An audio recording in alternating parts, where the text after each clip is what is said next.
অনন্যা নতুন বউ হয়ে প্রথমবার শ্বশুরবাড়িতে আসে। তার মনে একটা ভয়, কেমন হবে এই নতুন পরিবার, বিশেষ করে শাশুড়ির সাথে সম্পর্ক।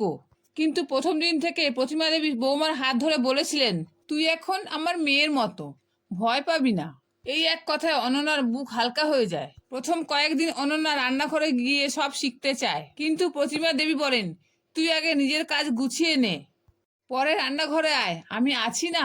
একদিন হঠাৎ প্রতিমা দেবীর অসুস্থতা দেখা দেয়। অনন্যা দিন রাত তার সেবা করে, ওষুধ, খাবার, ডাক্তারের সময় সব একা সামলায়। সেই সময় প্রতিমা দেবীর চোখে জল চলে আসে, বৌমার প্রতি ভালোবাসাও বেড়ে যায়। প্রতিমা দেবী বৌমাকে বলেন, মা হয়েও এতদিন বুঝিনি, মা হয়ে গেছিস তুই। তারপর থেকে দুজনে একসাথে রান্না করে, সন্ধ্যাবেলা একসাথে বসে চা খায়, একসাথে ঘুরতেও যায়, একে অপরকে গল্প শোনায়। বাড়ির বাকি সদস্যরা বলে এদের সম্পর্ক মা মেয়ের থেকেও গভীর।